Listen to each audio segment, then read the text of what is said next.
confinement, t'as tout ce bordel où tu peux pas sortir, je fais un burn-out. Ça, c'est un vrai sujet. Hein. Quand tu rentres de Dubaï, tu atterris à Charles de Gaulle, tu vois l'état des rues de Paris, t'as envie de mourir. T'as plus envie de... Tu dis, mais vite, faut que je me rebarre, quoi. 2021, première année, du coup l'année 2020, je fais 550 000 et ouais, à ce moment-là, je fais mon premier million. J'ai dû signer un contrat pour me protéger de mon propre frère. En fait, t'arrives à un certain niveau où ouais, en fait, le business en famille peut vraiment bousiller ta relation fraternelle. J'ai déjà eu l'occasion de voir ou même de manger ou faire un date avec une meuf qui est hyper jolie sur les points, etc. Mais qu'est-ce qu'elles sont connes. Je m'appelle Sofiane Rachi, j'ai 25 ans. Du coup, j'ai monté une agence d'influence. Donc, en gros, ça fait 3 ans qu'on s'occupe des contrats marketing avec tous les youtubeurs et enfin tout ce qui est en tout cas sur les réseaux sociaux, que ce soit YouTube, Insta, TikTok, Twitch. Très niché dans le gaming en fait. Aujourd'hui, on a une vingtaine de créateurs de contenu en exclusivité chez nous et on s'occupe de gérer tout ce qui est placement de produits, contrats, images, idées de contenu, tournage, etc. Pourquoi Rachi Media? Pourquoi Rachi Media? Je m'appelle Sofiane Rachi et vu qu'on était dans les médias, Rachi Media, je me suis vraiment pas pris la tête. J'ai plein de potes qui m'ont dit mais tu devrais changer complètement et dépersonnifier le truc et renommer ça. Mais je pense que je le ferai le jour où je vais tout simplement créer d'autres boîtes et mixer et créer un groupe et là ça sera un autre nom. D'où ça part en fait tout ça? Ça part en fait de mon petit frère qui était très bon à Fortnite il y a de ça du coup 5 ans. Et là il fait des tournois au Luxembourg, il avait fini vice-champion du Luxembourg sur PlayStation, sur console à l'époque, c'était un truc de fou. C'est des mecs qui jouaient PC. Et en fait il suivait énormément Tixi. Donc Tixi qui était le numéro 1, joueur numéro 1 phare sur Fortnite. À force d'être tout le temps présent sur ses lives, etc., il est devenu modérateur. Ils sont devenus ensuite super potes et proches. Ils ont commencé à jouer ensemble et il avait un vrai niveau. Et après, ils sont devenus super proches. Et puis une fois, Tixi était sur Paris. Concours de circonstances, mon frère devait aller aussi sur Paris. Ils se sont rencontrés, ils sont devenus super potes. Encore plus que virtuellement. À ce moment-là, en fait, Tixi, il est chez Vitality. Il vient de signer chez Vitality. Donc Gotaga l'avait démarché. Sauf qu'en vrai, en fait, il était sur Paris. Il y avait un projet qui était en train d'arriver. Du coup, tout le monde sait que on parle du projet Prism. Le projet Villa qui se concrétise dans le sud de la France. Donc la Villa Prism, la Villa El Gâteau. Donc ils ont passé tout l'été ensemble, ça s'est super bien passé. Et fin d'année du coup 2019, donc la passation de l'année 2019 à 2020, grosse soirée nouvel an organisée dans la Villa par Prism. Et mon frère et Tixi complètement à l'ouest. Ils ont pas pris de billet d'avion ni de train, rien. Ils sont complètement zappés et ils s'y prennent genre 2 jours avant. 2 jours avant, mais tout est booké, impossible de descendre. Ils ont ni le permis, ni de voiture, ni rien. Donc moi à ce moment-là, j'ai un plan. Mon plan nouvel an qui s'annule en dernière minute. Du coup, je me dis, vous savez quoi les gars, let's go, genre on prend ma voiture et on y va. Du coup, je pars du Luxembourg, je récupère Tixi du coup en Belgique. Ensuite, on prend une voiture de loc en Allemagne. Finalement, la voiture de loc en Allemagne, elle était pas en Allemagne, elle était en Belgique, donc on est revenu en Belgique. Et après, on est parti à Paris chercher un pote à nous. On est redescendu dans le sud. C'était un trip de 14 heures. Donc on a fait 14 heures de route pour descendre dans le sud. C'était horrible. Et puis j'étais le seul conducteur, donc c'était vraiment pas ouf. Mais en fait, du coup, dans ces 14 heures là de route, j'ai énormément parlé avec Tixi du coup. C'est là où j'ai appris à le connaître et j'ai appris à voir en fait tout ce qui se passait autour de ce business là, tout ce qui était dans l'ombre en fait du milieu du gaming, de l'influence, de YouTube, etc.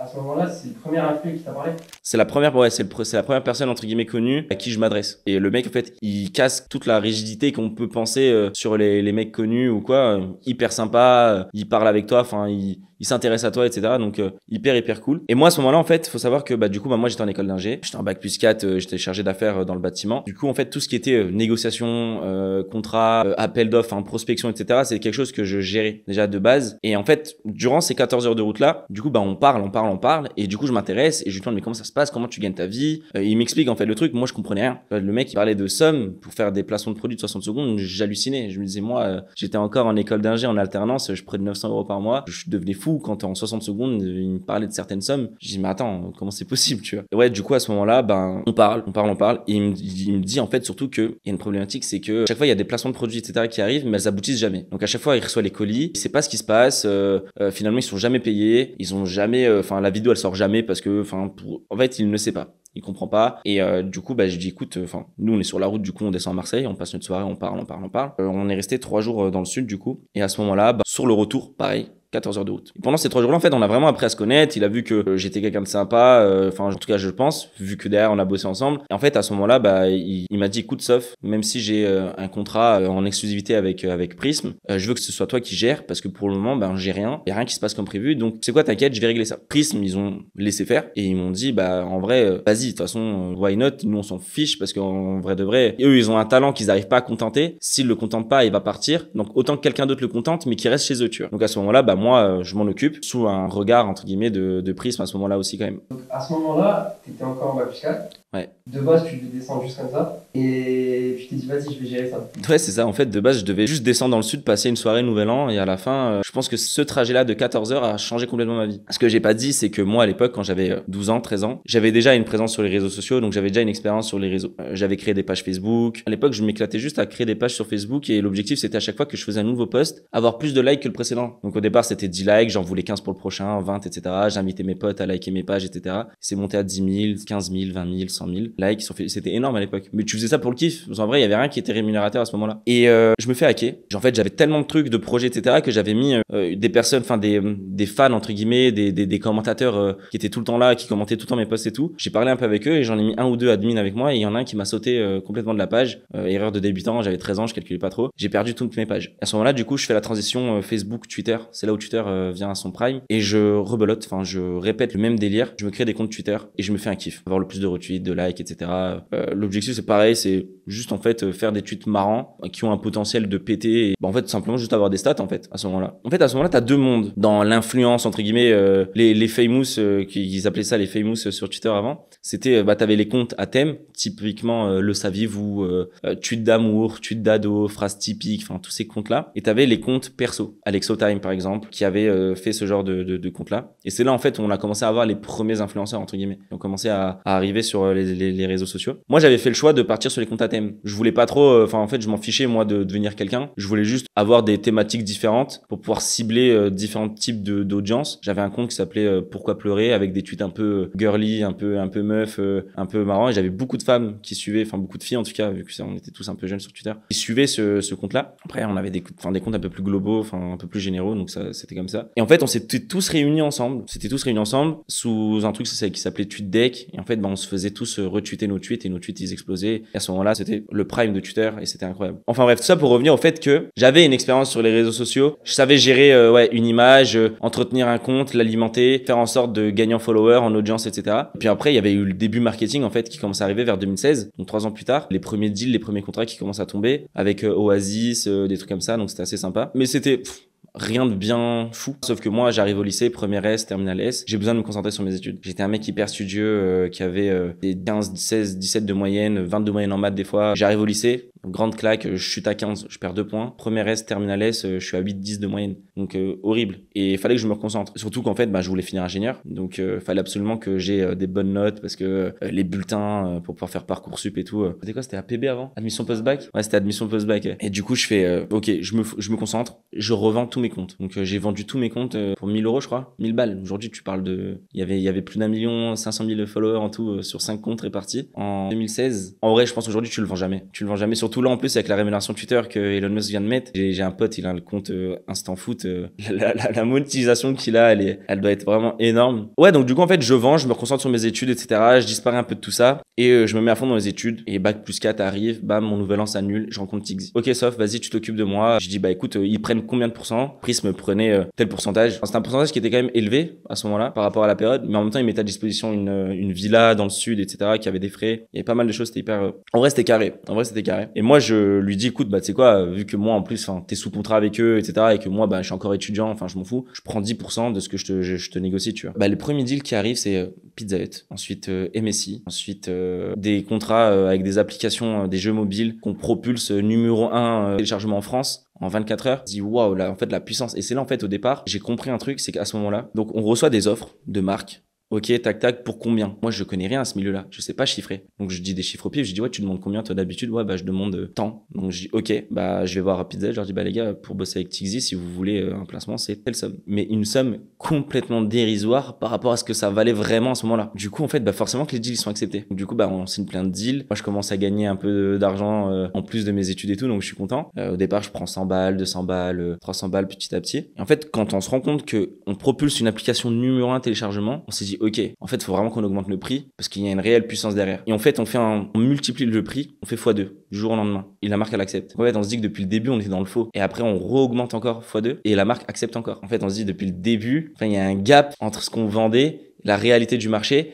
Et en fait, c'est comme ça que moi, j'ai commencé, du coup, à me positionner sur le marché jusqu'à ce qu'au bout d'un moment, les marques elles me disent non, c'est trop cher parce que j'ai tel autre profil qui me demande tant, toi ça. Donc, j'ai commencé à pouvoir positionner le marché, ce que ça valait à ce moment-là sur les réseaux. Comment Rachimedia est devenu Rachimedia? Comment Sofiane Rachi est passé de Sofiane Rachi à Rachimedia? Comment je suis passé d'agent à agence? J'ai des offres qui arrivent, Tixi les refuse. Ouais, non, enfin, j'ai pas envie, ça m'intéresse pas. Ouais, non, ça me chauffe pas, j'aime pas trop le jeu. Ouais, non, j'ai la flemme. C'est à ce moment-là, il y a que Tixi. À ce moment-là, j'ai que Tixi, ouais. J'ai que Tixi, on est en février 2020, du coup, février-mars. J'ai que Tixi à ce moment-là. Donc là, t'es encore à l'école.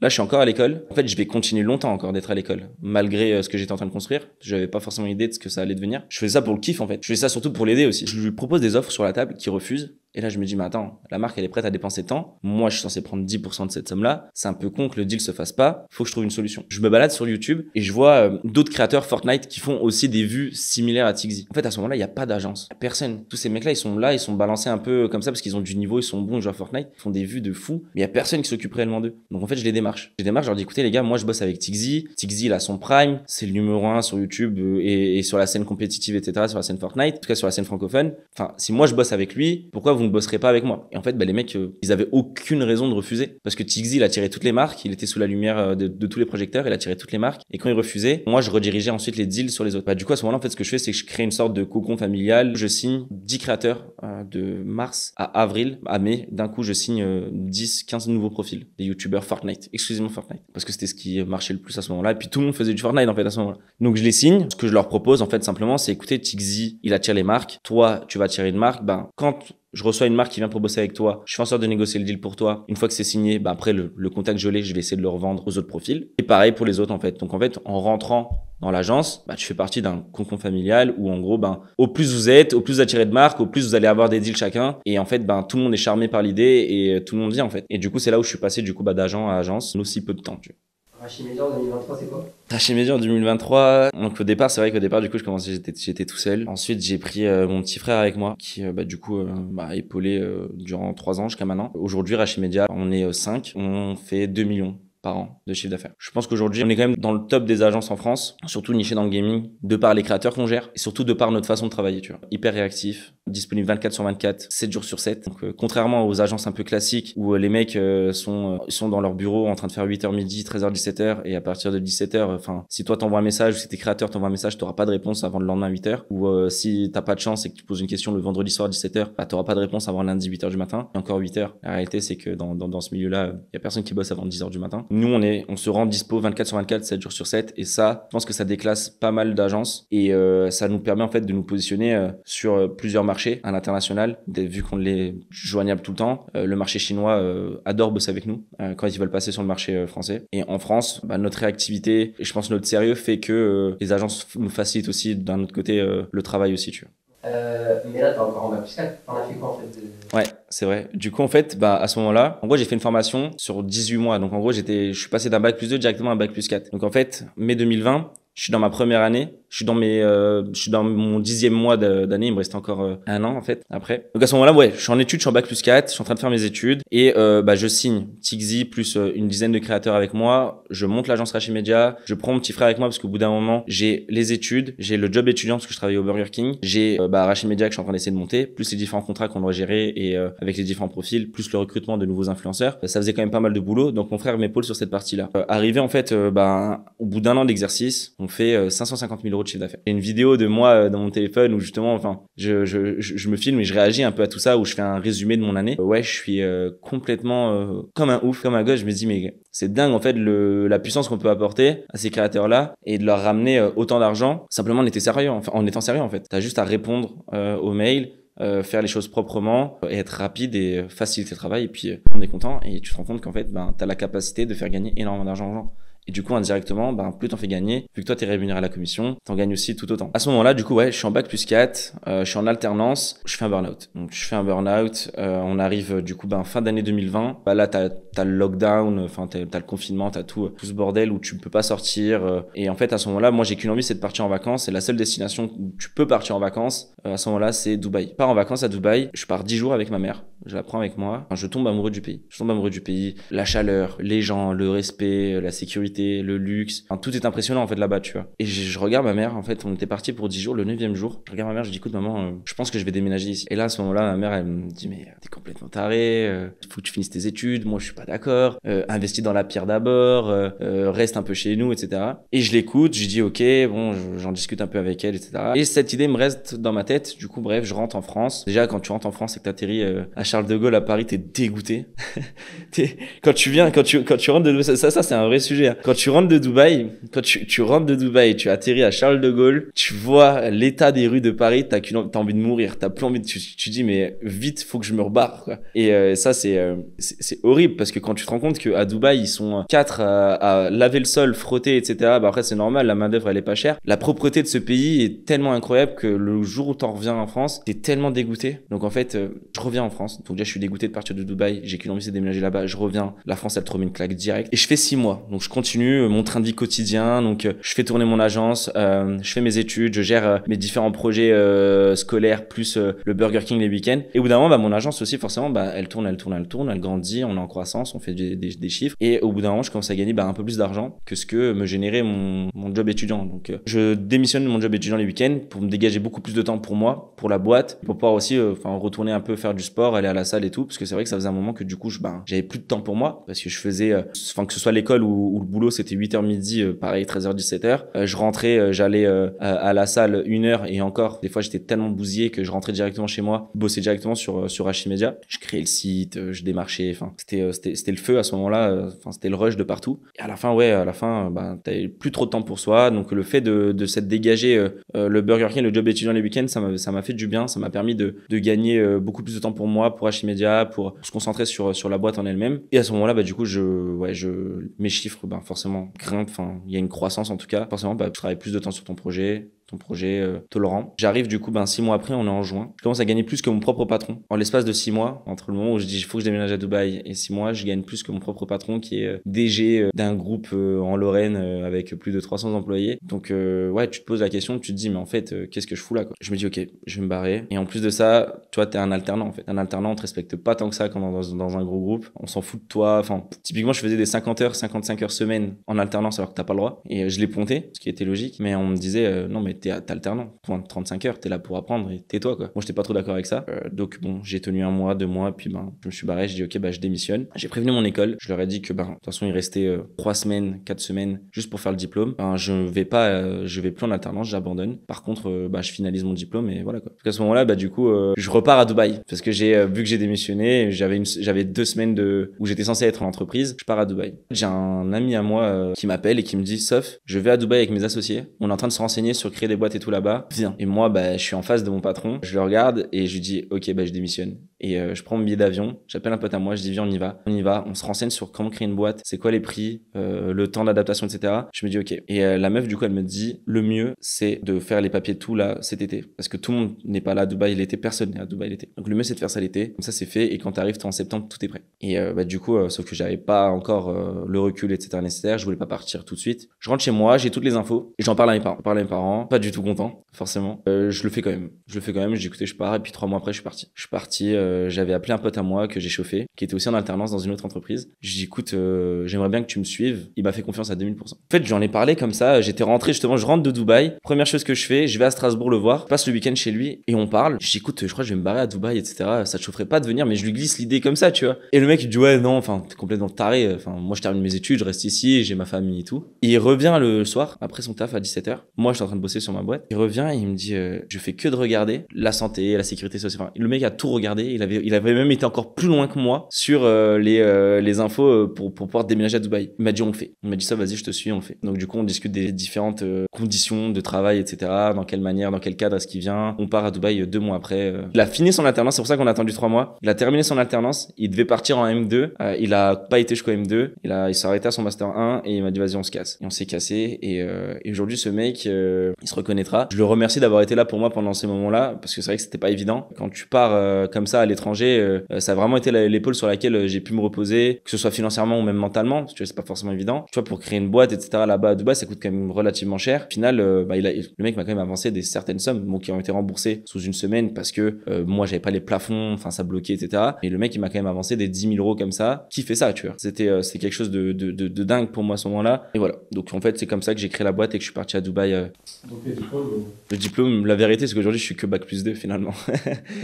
J'ai un DUT, c'est tout ce que j'ai. Donc comme on se suit un peu sur les réseaux, j'avais vu que tu avais mis un tweet comme quoi tu disais qu'en gros, tu risquais en fait tout ton master, ton alternance, toute ta vie, tu allais tout miser en fait sur Dubaï et sur Rachid Media. C'est ça. J'ai un compte privé sur Twitter où je m'exprime un peu beaucoup plus que ce que je fais sur mon compte entre guillemets public. J'ai vraiment que mes amis très proches dessus et en fait je me livre beaucoup plus, je raconte un peu mes prises de décision, mes choix un peu entrepreneurial, etc. Et c'est vrai que du coup maintenant que tu me dis ça, ouais, j'avais mis un tweet où je disais justement, je suis en train de prendre le risque de pas faire mon mémoire parce que j'attends la réponse d'une très très grosse opportunité sur Paris. Ouais, j'avais reçu une offre de rachat sur Paris et en fait à ce moment-là, ouais, du coup j'étais déjà en train dans ma tête, je voulais complètement abandonner mes études et ouais, j'avais mis ce tweet là justement où je disais, je pense que je vais prendre le risque d'abandonner mes études et de me lancer à fond dans ce que je fais pour ensuite partir sur Paris et monter ma boîte là-bas et la développer là-bas. Sauf que du coup Covid, etc., confinement, je pars en vacances, je vais à Dubaï. Finalement le deal il se fait pas, la boîte à Paris elle me rachète pas, donc avec le recul tant mieux, parce que sinon j'en serais pas là où j'en serais aujourd'hui. Donc finalement je pars à Dubaï et je déménage à Dubaï, je m'installe à Dubaï. Donc ouais, la finalité c'est que j'ai abandonné mes études, mon alternance, etc. J'ai même pas été à ma soutenance orale, j'ai rien fait. Avec le recul j'aurais même dû abandonner plus tôt. Si j'avais abandonné plus tôt, je pense que je serais peut-être un peu plus loin aujourd'hui. Je voulais garder une sécurité diplôme pour les parents, pour moi, j'avais peur. En fait, ouais, faut simplement, en vrai, je pense qu'il faut se faire confiance, il faut se donner à 200% dans ce qu'on lance. Donc Dubaï, initialement, c'était parce que t'es vraiment tombé amoureux du pays, de la ville, ou est-ce que professionnellement parlant, en fait, il y avait aussi quelque chose d'intéressant par rapport à Rachid Media? En fait, il y avait tout. Il y avait le fait que ce soit un pays musulman, un pays riche, très sécuritaire. Il y avait aussi la fiscalité, on va pas se mentir, impôts zéro qui sont très très très avantageux. Et en fait, à ce moment-là, moi, je pesais le pour et le contre entre me développer à Paris, développer mon agence à Paris, me développer depuis Dubaï, mais sur le marché français. Et en gros, la différence, c'était quoi? C'était pour 2000 euros de loyer à Paris, t'avais ton studio, bien placé, 50 mètres carrés, t'avais ton appartement, t'étais à Paris. Et comme je disais, du coup, les rues de Paris, voilà, ça fait pas rêver. Mais t'as tout le bise parisien, t'as tout, t'es au cœur de Paris et c'est vraiment une ville où je pense que c'est businessment parlant très très intéressant d'y être. Mais finalement, j'ai pris le choix du niveau de vie et du cadre de vie où j'ai préféré du coup partir à Dubaï, 0% d'impôt et pour 2000 euros par mois, t'as plutôt une villa ou même des bons appartements en centre-ville vus sur le Burj Khalifa, quoi. Du coup, ouais, je suis parti à Dubaï, j'ai pris ce choix-là et au final, je regrette vraiment pas. Une grosse partie de ton activité, elle se déroule en France. Comment t'arrives à gérer ça en fait depuis Dubaï? En fait, nous, ce qu'on fait, c'est, du coup, on gère vraiment que les négociations contractuelles avec les marques, avec nos clients. Les échanges se font par mail ou par WhatsApp, ou bien des fois sur des clients un peu plus importants, un peu plus gros, ou des sujets un petit peu plus complexes. Ça se passe par des réunions, des meetings. On fait des calls d'une heure sur Google Meet, des trucs comme ça. Après, sur la gestion purement talent et en management pur, ce qu'on fait, c'est souvent des appels. Ouais, on fait des appels, on gère tout, ouais, mais on gère tout à distance. On a cette facilité. En tout cas, on y arrive. Je pense que ce serait beaucoup plus simple et beaucoup plus efficace si c'était en physique. En physique, tu géreras toujours beaucoup mieux qu'à distance. Finalement, à distance, on se débrouille très bien et ça marche très bien comme ça, donc on ne voit pas pourquoi est-ce qu'on se bloquerait avec un pied à terre sur Paris intramuros, alors que là au final on est libre de tout mouvement. Certes, j'habite à Dubaï, mais je voyage aussi beaucoup, d'être à Bali, à New York, au Mexique et de gérer tout en fait à distance. Faut juste assumer en fait les décalages horaires, quoi. Et Rachid Media, t'avais fait le minimum en ce moment? Alors on est en 2021, première année, du coup l'année 2020, je fais 550 000 et ouais, à ce moment-là, je fais mon premier million de chiffre d'affaires. Ouais. Du coup, ça fait quoi de faire 1 million d'euros de chiffre d'affaires à l'interne? En vrai, faire 1 million à 23 ans, en tout cas à l'époque-là, personnellement, ça m'a rien fait. Ça m'a rien changé en fait. C'est parce que j'avais le même rythme de vie, la même charge de travail. La seule différence, c'est que j'ai engagé, du coup, j'avais mon frère. Ensuite, j'avais mon pote avec qui j'avais déménagé à Dubaï. Mon frère nous a rejoint un peu plus tard. Puis j'avais engagé du coup 2 nouvelles personnes en 2022, juste après. En vrai, c'est pas comme si j'étais passé de rien à tout. C'est venu crescendo, petit à petit, ça a grimpé et donc en fait, émotionnellement parlant, ça m'a pas tant affecté que ça, parce qu'en fait, ça a été tout simplement le résultat d'énormément d'heures de travail qui m'ont permis de pouvoir en arriver là. Le vrai cap émotionnel, c'est le 10 000 euros par mois. À partir du moment où je suis passé de 10 000 euros par mois et que j'ai réussi à stabiliser ces revenus-là, là, il y a eu un vrai changement dans ma vie.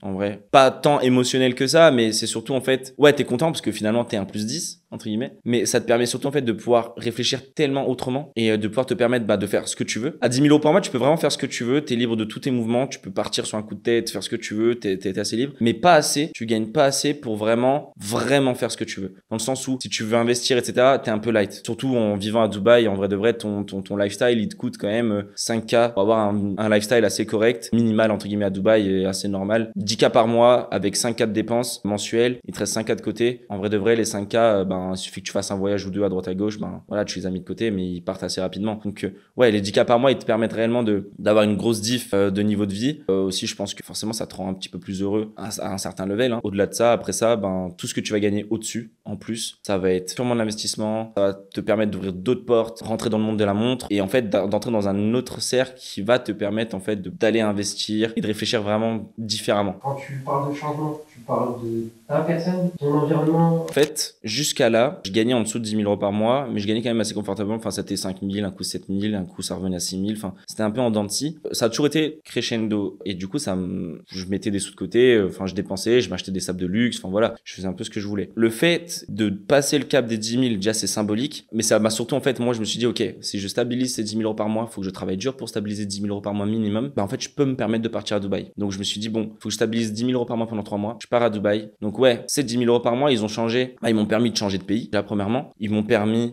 d'être libre financièrement. Je regarde même peu les prix. Ça fait 2 ans et demi.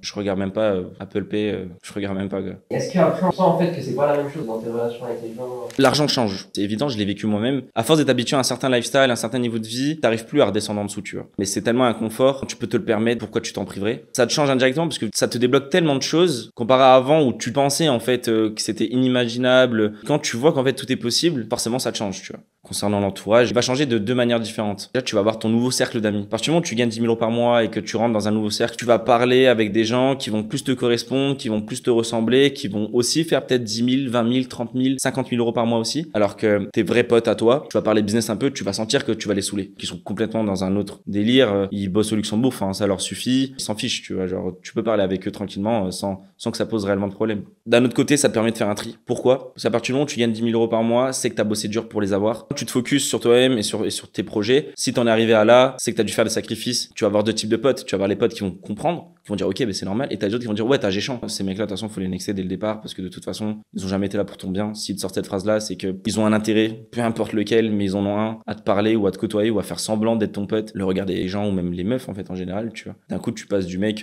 qu'on calculait pas et d'un coup, il y a l'intérêt. Ah ouais, t'as glow up, tu vois. Ta famille, ça s'est passé comment? Moi, j'imagine qu'ils étaient contents. Finalement, là, ils sont hyper fiers, tu vois. Ils me le disent pas réellement, mais ils le montrent en vrai, tu vois. Ils sont hyper contents, ils m'appellent souvent. Donc, ils sont hyper contents pour moi de ce qui m'arrive et c'est cool. Après, en vrai, eux, ils changent pas. Enfin, à part que des fois, ma mère, elle m'envoie des petits messages, elle me dit, Sof, j'aimerais bien m'acheter un jacuzzi, tu peux me l'acheter? Et du coup, je dis, bah oui, vas-y.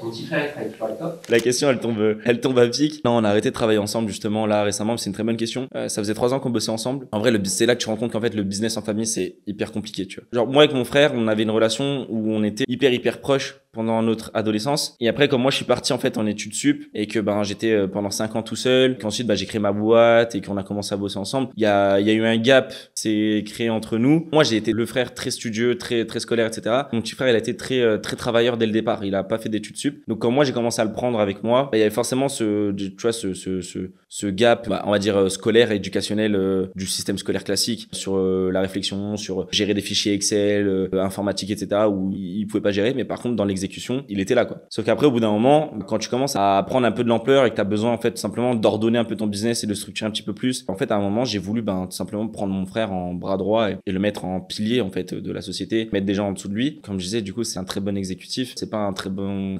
chef ou ça va pas être une personne qui va être capable de donner des ordres. Au bout d'un moment, j'ai commencé à tout simplement lui demander de faire des choses qu'il ne faisait pas. Ça devenait compliqué. La relation fraternelle, en fait, s'est complètement effacée et il y a plus eu la relation, en fait, patron-employé qui s'est instauré. Au bout d'un moment, ça a pété. Au bout d'un moment, ça pète forcément parce que tu donnes des consignes qui ne sont pas forcément exécutées ni en temps ni en heure. Puis vu que c'est ton propre frère, en fait, il estime que tentes des moves qu'un employé lambda que tu ne connais pas n'aurait pas tenté. Donc pareil, au bout d'un moment, j'ai décidé de couper court et j'ai dit écoute, on arrête. Je pense que c'est mieux et pour toi et pour moi qu'on arrête. Si on veut retrouver notre relation fraternelle, vaut mieux qu'on arrête de travailler ensemble. Et voilà quoi. Donc du coup, je l'ai aidé à trouver un nouveau travail. Voilà, puis en vrai de vrai, il sait très bien que peu importe ce qui pourra lui arriver, il passera jamais rien sans que moi je sois derrière lui au final. Tu vois. J'ai laissé énormément de chance. J'ai été très très très patient. Je pense que un CEO lambda ou un mec à son entreprise ou quoi, qui a son frère, je pense que sur les 3 ans, la vérité c'est qu'il ne serait pas resté plus d'un an, tu vois. Ouais, j'étais très très très patient. Je croyais énormément en lui. Et après, au bout d'un moment, à force de laisser, au bout d'un moment, il y a une action de non-retour et en fait, il faut que tu prennes des décisions parce que toi aussi derrière,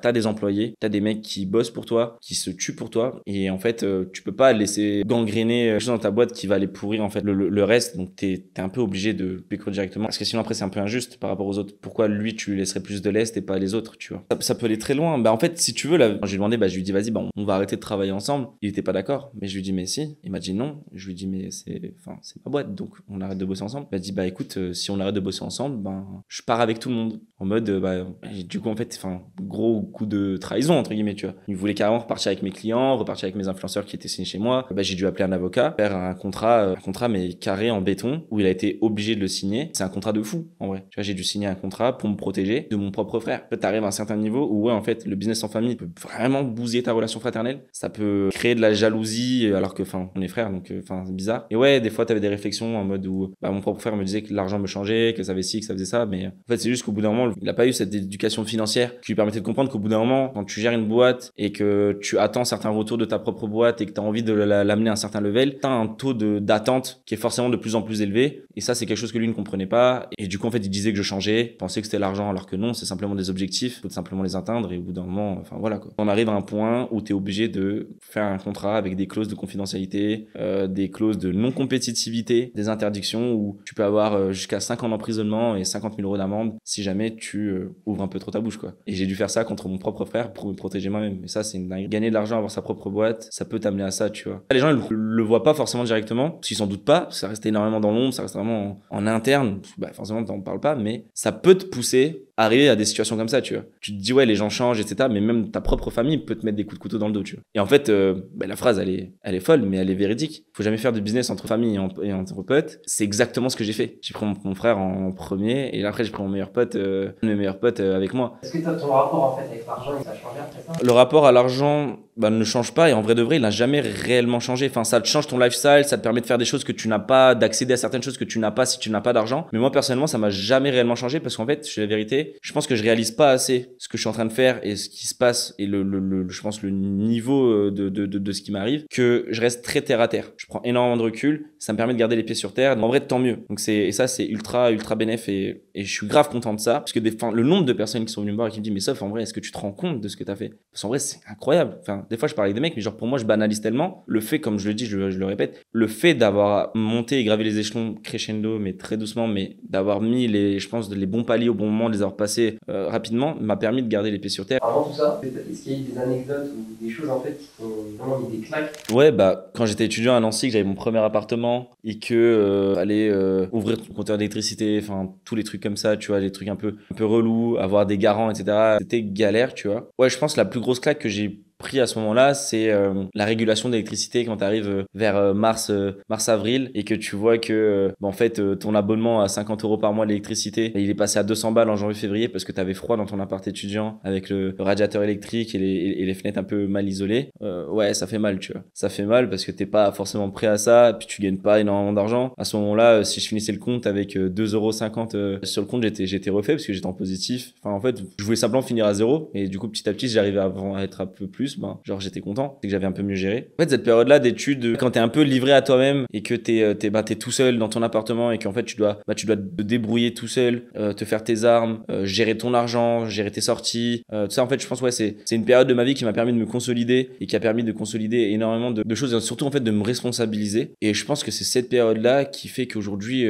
ça me permet de garder énormément de recul sur l'argent que je gagne aujourd'hui, tu vois. Est-ce que en fait, t'es heureux avec 10 000 € par an? En fait, ce qui est fou, c'est que tu vois, tu me poses la question, je suis pas capable de te répondre. Je suis pas capable de te répondre parce qu'en vrai, ouais, tu kiffes ta vie, tu fais ce que tu veux, tu vas sur des yachts, tu vas en boîte, tu peux claquer des sommes, tu peux faire réellement ce que tu veux. Après, je pense que c'est vraiment propre à chacun. Je pense que moi, ma définition propre du bonheur n'est pas celle, elle s'arrête pas simplement à très bien gagner sa vie. Je pense, je l'ai déjà dit, j'en ai déjà discuté avec pas mal de potes qui arrivent pas à comprendre ce point de vue-là, mais je pense que ouais, je serais beaucoup plus heureux à gagner beaucoup moins, mais avec ma femme, mes enfants, avoir mon petit chez moi avec, tu vois, le truc un peu classique, tu vois, que tout le monde dit, mais c'est réel. Déjà, tout simple, il y a des études qui prouvent qu'à partir d'une certaine somme, je crois que c'est vers les 7005, peut-être même 8000, le degré de bonheur ne change plus à partir du moment où tu gagnes au-dessus. Bah, comme je disais tout à l'heure, tout ce que tu vas gagner au-dessus, ça va te permettre d'ouvrir des plus grandes portes ou te permettre d'investir et de sécuriser plus facilement, je sais pas, ton avenir ou même ta descendance, tes enfants, etc. Mais ça va pas te débloquer plus de bonheur qu'autre chose parce que de toute façon, enfin, l'humain ou le cerveau humain, tu vas pas avoir plus de dopamine qu'autre chose, quoi. Je pense pas que ça affecte mon bonheur. En tout cas, je vais pas être plus heureux en gagnant plus, quoi. Ça te permet de kiffer ta vie, certes. Je pense que je pourrais être plus heureux si j'avais d'autres facteurs autour. Donc kiffer sa vie, c'est pas ce qui fait le bonheur. Non. Je pense que j'ai gagné assez d'argent pour pouvoir dire que l'argent ne fait pas le bonheur, ouais. Du coup, t'as parlé d'avoir une femme, des enfants. Compliqué.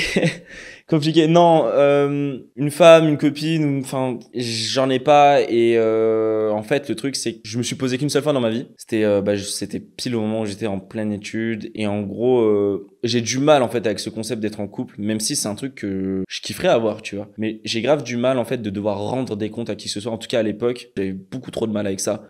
Devoir dire bonjour à 8h du matin. Enfin, genre, je viens de me lever. Enfin, laisse-moi tranquille, tu vois. Faut que je dise bonjour, je t'aime. Enfin, moi, j'ai du mal avec les je t'aime. En fait, je ne dis pas je t'aime, je le montre. Je vais te montrer que je vais t'aimer. Je vais te montrer que je vais te faire kiffer. Le je t'aime pour moi, il est tellement significatif que c'est pas si facile de le dire aussi rapidement. Et ouais, j'ai du mal avec ce concept de l'amour en règle générale. J'ai 25 ans et j'ai jamais réellement été en couple aussi, d'un côté. Je l'ai été qu'une fois, mais sur une période courte parce que ça m'a vite saoulé. Derrière, ça m'a permis en fait surtout de me concentrer sur moi-même, tu vois. Ça m'a permis de me concentrer sur mon business, sur mes études, d'aller à la salle. En fait, j'ai un problème. J'ai un vrai problème avec tout ça. Le problème aujourd'hui, ça va être les réseaux sociaux, tu vois. En fait, déjà, je travaille dessus et c'est même limite contre-intuitif de dire ça, mais j'en peux plus des réseaux sociaux. Et en fait, le problème des réseaux sociaux, c'est que tout est tellement accessible hyper rapidement. Ça, limite, ça me dégoûte, en fait, que tout soit aussi accessible. Genre, je pense que je suis né à la mauvaise époque. J'aurais préféré être né en 1970 où tout était beaucoup plus simple, un peu plus gentleman que là, tout simplement, salut, ça va, comment tu vas? Viens, on se voit. Les DM Insta, enfin, c'est un truc qui est horrible. Et je pense pas que ce soit compliqué de me lier business et relations amoureuses tant que la meuf en question sait faire la part des choses. Chose que très peu de femmes savent faire parce qu'elles veulent leur petite attention. Il faut qu'on soit tout le temps avec elles. Il faut qu'on leur passe du temps. Il faut aussi savoir que bah ouais, on est des entrepreneurs et que bah on a besoin de gérer notre business, de passer des 14h, 15h, de rentrer des fois à 1h du matin, finir des calls hyper tard selon les time zones, etc.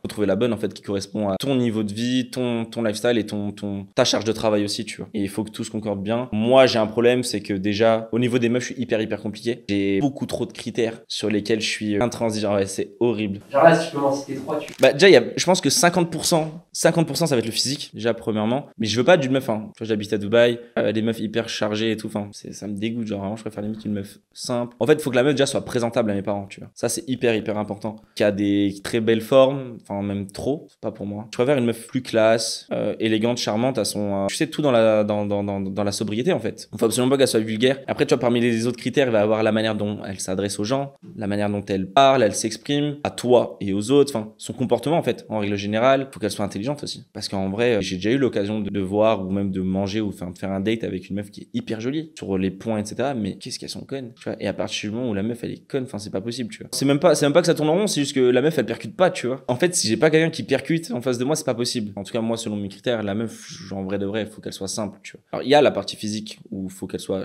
canon, enfin charmante, faut qu'elle soit jolie, etc. et qu'elle me plaise. J'accorde énormément d'importance aussi à tout ce qui va être critères secondaires. En fait, j'ai énormément de critères. Il suffit qu'un seul critère ne soit pas là et ça peut tout gâcher. Je peux pas m'imaginer avec une femme qui ne puisse pas comprendre ou être curieuse. Ou tu vas parler de certains sujets, elle va te répondre ah ouais. Enfin, tu peux pas. Faut que la meuf elle ait du répondant, qu'elle puisse argumenter en fait avec toi, tu vois, et puis parler en fait, sinon c'est nul en fait. En fait, à partir du moment où il y a ces critères là, après je commence à creuser et ouais, s'il y a un feeling et on essaie de voir un petit peu plus loin. T'arrives à faire confiance rapidement ou Je pars du principe, en fait, moi, je donne ma confiance à 200% dès le départ, tu vois. Si je parle avec la fille et qu'elle a correspondu justement à tous ces critères-là, c'est que déjà, il y a un gros filtre par lequel elle a réussi à passer. Je lui fais confiance à 200% dès le départ parce que si aujourd'hui on en est là, c'est que j'ai filtré, tu vois. Je fais confiance à 200%, je vais pas me prendre la tête, je vais faire confiance. Si elle me prouve que je peux lui faire confiance, bénef, on avance comme ça. Je la donne une fois, pas deux, quoi. Les meufs, elles vont penser en général que du coup, vu qu'en gros on est un peu j'habite à Dubaï, je gagne bien ma vie, je voyage, etc. Il y a des filles, elles vont pas forcément venir me parler parce qu'elles vont s'imaginer que du coup je parle à énormément de meufs ou que d'énormément de meufs sont dans mes DM, etc. alors que c'est pas forcément le cas. Ça ne l'est même pas en fait en final. Donc déjà en fait du coup ces meufs là se restreignent, enfin en tout cas ne m'envoient pas de messages, etc. Bon bref. Donc déjà il y a ça. Ensuite d'un autre côté, dans le fond en fait moi j'ai pas réellement peur de ça, du fait que ok je monte mon lifestyle, etc. Une meuf elle peut être intéressée parce qu'en vrai de vrai je pense pas être michetonnable parce que je fais quand même attention, tu vois. Par galanterie, premier rendez-vous ou quoi, on va se date, je vais payer l'addition parce que de toute façon je payerai toujours l'addition quand le jour où je vais au resto. J'ai pas forcément peur parce qu'en vrai de vrai si jamais j'en viens en arriver jusqu'au date, c'est que je me suis un peu intéressé à la meuf avant, j'ai un peu analysé le profil, j'ai regardé un peu son lifestyle à elle aussi, tu vois. Et si ça match, ça match pas, ça match pas. Voilà, mais en vrai, il y a pas j'ai pas réellement peur de ça, mais c'est vrai que des fois avec le recul, je me dis avant tout ça, il y avait certaines meufs avec qui j'étais ou avec qui je parlais. J'aurais tendance à plus privilégier d'anciennes relations, dans le sens où elles étaient là quand j'avais rien. Donc en fait, forcément, elles sont pas intéressées par ça. Elles sont plus intéressées par moi. Des fois, en fait, c'est un peu... Tu sais, t'as plus envie de revenir vers tes ex-relations. Tu pourrais très bien découvrir des nouvelles, mais ouais, t'es un peu plus méfiant aux nouvelles relations, ça c'est certain. Tu laisses quand même venir si, en fonction de tes critères, c'est passé. Et après, au fur et à mesure, au niveau du feeling, etc., tu vois et t'avises, tu vois. En fait, c'est vrai que des fois, quand je parle avec une fille ou je sais pas, où je tombe sur l'insta d'une fille, une des premières questions, c'est ok, si jamais je me mets avec elle, est-ce que son lifestyle va glow up ou est-ce qu'il va glow down ou est-ce qu'il va rester pareil, tu vois. Si je vois que la meuf elle a un lifestyle de zinzin et que je suis pas capable de l'assumer, en vrai, j'y vais même pas. Ça sert à rien. Je vais plutôt la laisser parler à d'autres mecs. Mais si tu vois que en vrai son lifestyle c'est pas un truc de fou, ça reste très correct. Elle voyage, elle kiffe sa vie, etc. Mais que ça reste des trucs, c'est simple. Tu voyages, tranquille quoi. Donc des fois la question que je me pose c'est si je peux assumer son lifestyle. Ouais. Maintenant moi mon lifestyle en vrai, là je suis en mode où je voyage beaucoup, mais à un moment donné, je vais vouloir me poser. Est-ce que tu aurais des conseils à donner à des personnes qui souhaitent se lancer? À partir du moment où tu as goûté, à l'entrepreneuriat, t'as plus envie de revenir au salariat. C'est impossible de revenir au salariat. C'est quelque chose d'inimaginable. Et surtout, en fait, à partir du moment où tu as été capable de générer, d'une manière ou d'une autre, plus de 10 000 euros par mois, où tu es capable, en fait, de faire de l'argent, tu sauras en faire toute ta vie, logiquement. À moins que tu sois vraiment pas bon et que tu aies eu un gros coup de chance. Mais normalement, tu sauras en faire toute ta vie. Donc, ouais, ceux qui veulent se lancer dans l'entrepreneuriat, foncez et faites-vous confiance et investissez-vous. Mais à 2000%, 14, 15 heures, 16 heures, s'il faut le faire maintenant, faut le faire maintenant. Le nombre de fois où, avec le recul, je remercie le Sofiane d'il y a 3 ans, qui faisait ses nuits blanches, qui se butait à faire et les études, et l'alternance, et le job étudiant les week-ends, mais qui faisait des nuits blanches pour créer son propre site internet, faire son propre WordPress, envoyer des mails, etc. La nuit, il est programmé pour qu'il parte le lendemain matin, genre, t'as un bureau, etc. et que tu bosses depuis 10 heures du matin, alors qu'en vrai, vu que t'es chargé d'affaires dans le bâtiment, t'es sur le chantier, en train de contrôler des travaux. C'est quoi, du coup, la clé du succès? La clé du succès, en vrai de vrai, c'est avoir faim. Si t'as faim et que t'as la motivation et que t'es déterminé et que tu lâches pas, je vois pas pourquoi tu réussirais pas. Et surtout, en fait, aujourd'hui, on est dans une ère où le digital permet tout est accessible. T'as l'éducation financière que t'as pas, parce que scolairement parlant, à l'école, l'éducation nationale ne t'apprendra jamais à être un très bon entrepreneur. On t'apprendra toujours à être un très bon cadre à la rigueur ou un très bon employé. Mais l'éducation financière, on te l'apprend pas. Donc, apprends-la par toi-même. Va chercher les infos, creuse et fonce. En fait, tout simplement. Faut pas, en fait, attendre que ça vienne. Faut y aller, faut se le provoquer. Très bon, est-ce que tu as déjà rencontré des personnes négatives? Au départ, quand j'ai lancé la boîte, on se foutait un peu de ma gueule dans mon dos. On me disait, des fois, quand j'arrivais dans une pièce, les gars, il y a Rachimedia qui débarque. Tu vois, des vannes inutiles en plus, surtout au départ, tu vois. Alors qu'aujourd'hui, moi, quand je vois quelqu'un lancer ses projets, je suis toujours le premier, je pense, à commenter et à soutenir. Mais genre, vraiment tout le temps. Et surtout, en plus, ceux qui viennent de chez moi, tu vois. Il y a des gens qui ont lancé une marque de vêtements, d'autres qui ont lancé des trucs de revente de sneakers, des mecs qui sont actuellement en train de lancer des lavages à domicile pour les voitures. Je suis le premier à soutenir et à conseiller en image. Mais moi, quand j'ai commencé, non. Tu vois, j'avais pas eu ce soutien-là. Après, peut-être que j'étais en avance par rapport à tout ça, que ce soit en termes de maturité ou peut-être qu'on était un peu tous trop jeunes, que les gens préféraient plus, ils n'avaient pas forcément le recul nécessaire pour soutenir quelqu'un qui se lançait dans l'entrepreneuriat. Mais ouais, donc à ce moment-là, il y avait pas mal de gens qui se foutaient un peu toujours dans le dos. De toute façon, en vrai de vrai, quand c'est comme ça, c'est souvent dans ton dos. Et après, avec le recul, quand tu commences à te lancer dans ce milieu-là, en fait, quand tu te lances, forcément, petit à petit, comme je le disais, ton cercle d'amis va se restreindre, tu vas garder que les bons, qui du coup vont te dégager que de la positivité. Et ouais, moi à l'époque là, j'avais surtout le Zach, du coup, de chez Prism, qui me disait, mais sauf en vrai, si tu crois à fond dans ton projet, pourquoi t'arrêtes pas des études? Enfin, lance-toi à fond, mets-toi-y à fond. Donc, et en vrai, avec le recul, j'aurais dû l'écouter dès le départ. Moi, je lui avais dit, ouais, non, sécurité, etc., diplôme, mes parents, j'ai un peu peur, on sait jamais. Et en vrai de vrai, il me disait, mais si t'y crois, pourquoi t'y vas pas? En vrai, c'est une phrase que, genre, c'est le flambeau que je repasse, du coup. Si tu crois en toi, t'y arriveras. Est-ce que t'as le syndrome de l'imposteur?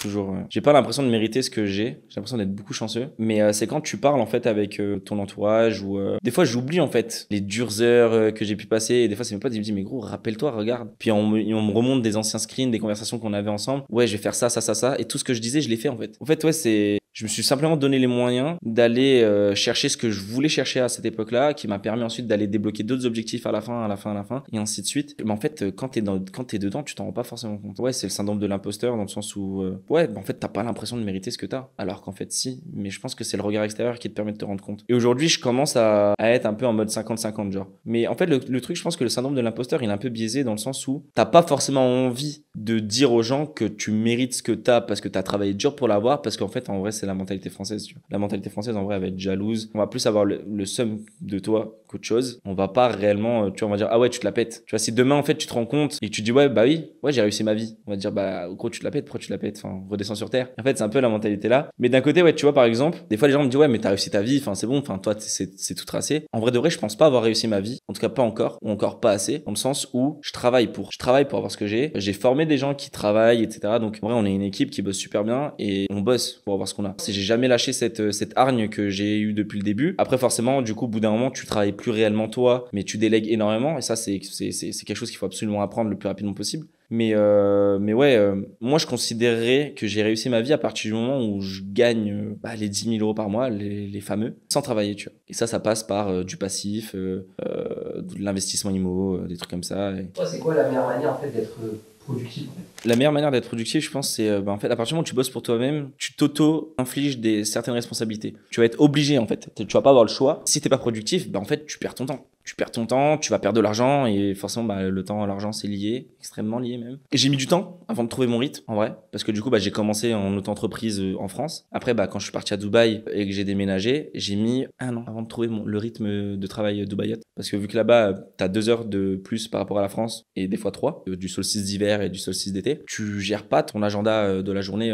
tu le gères pas de la même manière. Moi, je sais que dans un agenda idéal, enfin, ma journée idéale qui est bien gérée, etc., et que j'arrive à la respecter, c'est je me lève à 7h du matin, 7h, 8h du matin. Je me réveille le matin, 7h30, 8h. Je vais à la salle de sport, important en vrai. Je pense que le sport, c'est une des manières aussi du coup de créer de la satisfaction personnelle, de la confiance en soi et derrière de dégager de la productivité. Parce que d'un côté, sur le plan physique, tu as envie d'avoir des résultats, donc tu te donnes les moyens d'y aller. Mais de l'autre côté, mentalement et en termes de ce que ça peut sécréter pour ton corps et ton cerveau, donc ça te donne envie aussi d'aller plus loin, businessment parlant aussi. Donc je fais ma séance de sport de 8h à 10h. Après, le temps que je rentre chez moi, il est 11h. Je me fais une petite session piscine. Je vais à la piscine de ma résidence jusqu'à midi. Et en fait, c'est là l'avantage du coup du décalage horaire, le plus 3 heures par rapport à la France. C'est que du coup, chez toi, il est midi, mais en France, il est que 9 heures. Et en France, personne travaille avant 10 heures en réalité, surtout dans les agences ou dans les boîtes. Les premiers mails, tu les reçois à 9h30, 10h. Donc toi, en vrai, t'as tout le temps d'avoir fait ta session de sport, ton petit bain de soleil, t'es bien. Tu rentres après, t'as qu'une envie, c'est de bosser toute l'après-midi. Et du coup, ouais, je bosse de 13h jusqu'à 20h heure Dubaï. Et après, par contre, je reste au bureau. Et après, par contre, je reste disponible au téléphone, sur WhatsApp. Et dans l'urgence, je réponds aux mails sur mon téléphone directement. Mais planifie pas forcément. Ouais, je planifie pas réellement. En vrai, je pense que c'est trop... Il y en a beaucoup qui vont dire qu'ils structurent, qui font... Ils se lèvent à 6h du matin, ils font une séance de méditation, ils prennent une douche froide. Tout ce genre de trucs qui, pour moi, ne sont...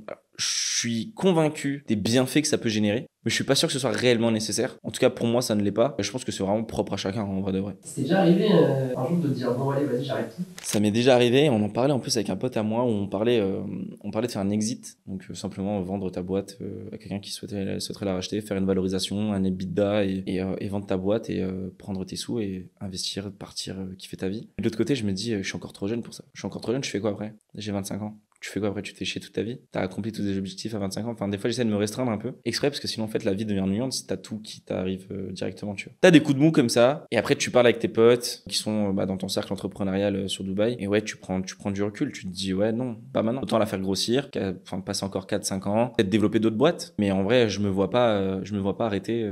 En fait, même si demain je vends et que j'empoche des millions, je me vois pas m'arrêter et plus rien faire. Je me vois forcément continuer, faire 2-3 petits coups à droite à gauche. Je pense que ça va, c'est pas. Je pense que la boîte, en tout cas, ce qu'on fait, ça peut durer longtemps. La seule chose qui ferait que ça ne tienne pas, c'est notre manière de gérer nos talents, peut-être la distance, les choses comme ça, et qu'au bout d'un moment, certains talents qui arrivent à un certain niveau ont besoin d'avoir une production, d'avoir des personnes sur place qui les gèrent et qui les entourent. Mais sinon, ouais, je me vois encore comme ça pendant encore 5 ans, facilement, sans que ça soit réellement problématique, parce que tout simplement, aujourd'hui, on a la confiance des marques, on a la confiance des talents, donc tout roule, en fait, je vois pas pourquoi ça s'arrêterait. Après, à titre perso, je compte développer d'autres boîtes à côté, en parallèle, pour pouvoir justement avoir un éventail de propositions ou d'offres possibles un peu plus large à mes clients ou à mes influenceurs. Je pense qu'on va dire réellement sa femme, c'est elle qui nous choisit. Déjà, je crois énormément au destin. Je pense qu'il n'y a rien qui est laissé au hasard, tu vois. La personne, tu dois forcément la rencontrer à un moment donné. Toi, dans ta tête, tu penses que c'est elle, mais que ça ne l'est pas au final et que ça n'a pas fonctionné. En fait, ton seul moyen de t'en sortir, même si t'es un peu dans un bad mood et tout, c'est de te dire que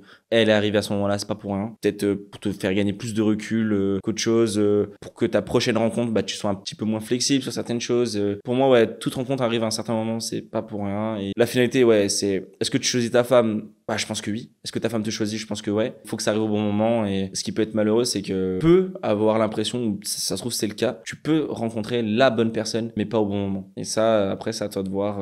Est-ce qu'on remet ça plus tard? Est-ce que, il faut avoir la maturité nécessaire et le recul nécessaire pour pouvoir accepter ça, tu vois. Est-ce que t'es ok de la laisser partir pour le moment parce que t'es pas capable, toi, d'assumer une relation maintenant? Peut-être même elle non plus. Je sais que moi, je pense que je pourrais pas. Je peux pas me dire que, tu vois, si je vois cette personne en face de moi et que je me dis que c'est peut-être elle, tu vois, ou même j'en suis convaincu que c'est elle, mais que de son côté c'est pas possible maintenant, soit la distance, soit les voyages, enfin bref, peu importe, d'une manière ou d'une autre, c'est pas possible maintenant. Je peux pas me dire ok, on remet ça plus tard, dans 6 mois, dans 1 an, on voit ça, et qu'entre-temps, il y a peut-être eu d'autres personnes, tu vois. Je pense que j'idéalise énormément l'amour, malgré le fait que je n'en ai pas expérimenté tant que ça, tout simplement parce que justement je suis un gros lover et j'idéalise de ouf ça, tu vois. Genre moi j'ai toujours voulu en fait que la première meuf avec qui je commence ou je construis quelque chose, j'ai toujours voulu finir ma vie avec elle. Ça s'est pas passé comme ça, et du coup je suis extrêmement déçu.